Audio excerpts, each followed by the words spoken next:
Hello student, good evening. मैं doctor Surendra Kumar. आज मैं आप लोगों को विनोबा भावे विश्वविद्यालय के तहत पॉलिटिकल साइंस सेमेस्टर 5 2021-24 बैच का जो एग्ज़ाम होने जा रहा है उसका मैं इम्पॉर्टेंट क्वेश्चन दूंगा।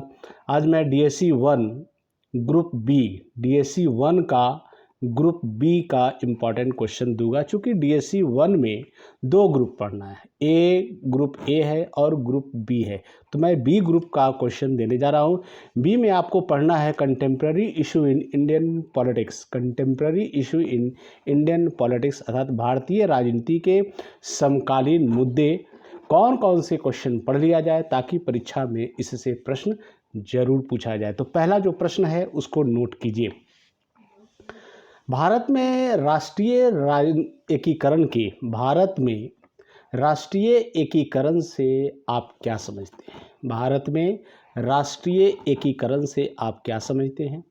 राष्ट्रीय एकीकरण के मार्ग की बाधाओं का वर्णन कीजिए और इन बाधाओं को दूर करने के उपाय बताइए। फिर मैं एक बार प्रश्न को दोहराता हूँ कि भारत में राष्ट्रीय एकीकरण से आप क्या समझते हैं?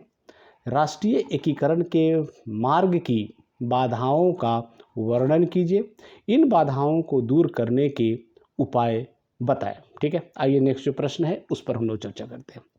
पंथ निरपेक्षता अर्थात धर्म निरपेक्षता, जिसको इंग्लिश में सेकुलरिज्म कहते हैं, से आप क्या समझते हैं? पंथ निरपेक्षता या धर्म निरपेक्षता से आप क्या समझते हैं? भारत में पंथ निरपेक्षता तथा धर्म निरपेक्षता के विषय में विभिन्न मत क्या है? ठीक है, आइए नेक्स्ट जो प्रश्न है।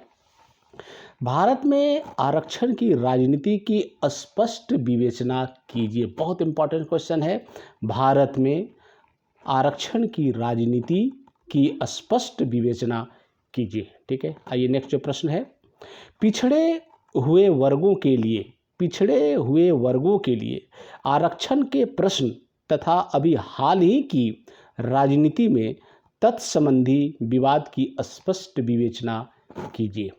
पिछड़े हुए वर्गों के लिए अर्थात OBC वर्ग के लिए आरक्षण के प्रश्न तथा अभी हाल ही की राजनीति में तत्संबंधी विवाद की स्पष्ट विवेचना कीजिए। ठीक है, आइए नेक्स्ट जो प्रश्न है। लोकतंत्र में प्रेस की भूमिका की विवेचना कीजिए। बहुत इंपॉर्टेंट क्वेश्चन है। लोकतंत्र में प्रेस की भूमिका की विवेचना कीजिए। ठीक है, या क्वेश्चन को इस तरह से भी घुमा सकता है कि भारतीय लोकतंत्र में प्रेस की भूमिका एवं सीमाओं का परीक्षण करें।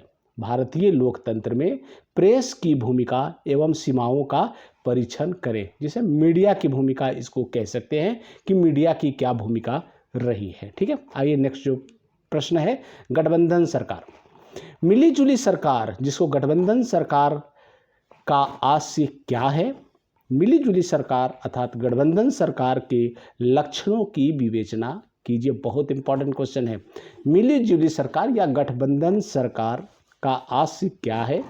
मिलीजुली सरकार अर्थात गठबंधन सरकार के लक्षणों की विवेचना कीजिए। या क्वेश्चन को इस तरह से भी घुमा सकता है कि राज्यों के स्तर पर मिलीजुली सरकारों अर्थात गठबंधन सरकारों के कार्यकरण की विवेचना कीजिए। राज्यों के स्तर पर मिलीजुली सरकारों अर्थात गठबंधन सरकारों के कार्यकरण की विवेचना कीजिए। ठीक है, आइए नेक्स्ट जो प्रश्न है। भारत में केंद्र राज्य संबंधों में सुधार हेतु अपने सुझाव दीजिए। भारत में केंद्र राज्य संबंधों में सुधार हेतु अपने सुझाव दीजिए। या क्वेश्चन को घुमा सकता है कि राज्य स्वायत्तता का क्या आशय है? राज्य स्वायत्तता का क्या आशय है?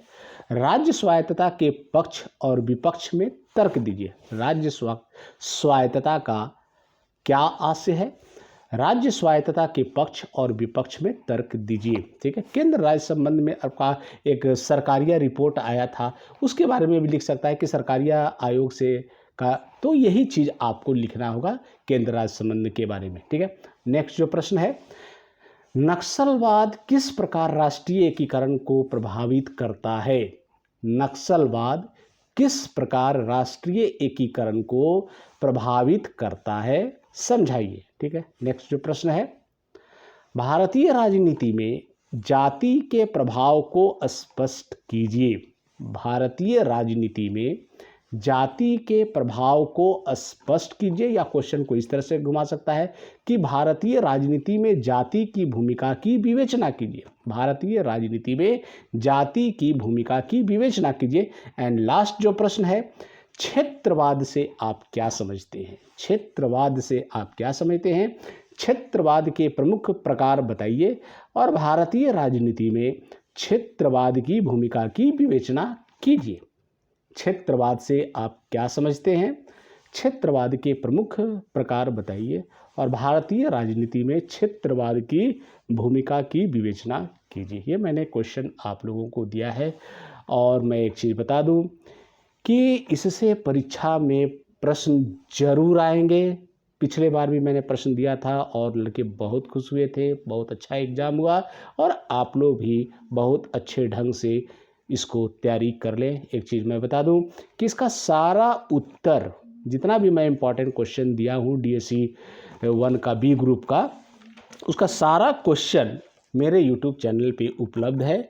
आप वहाँ भी जाकर देख सकते हैं और उसको एकदम कहानी के जैसा देखिए, समझिए और आपको बहुत लाभ होगा और परीक्षा में रिजल्ट बहुत अच्छा होगा। थैंक यू, धन्यवाद।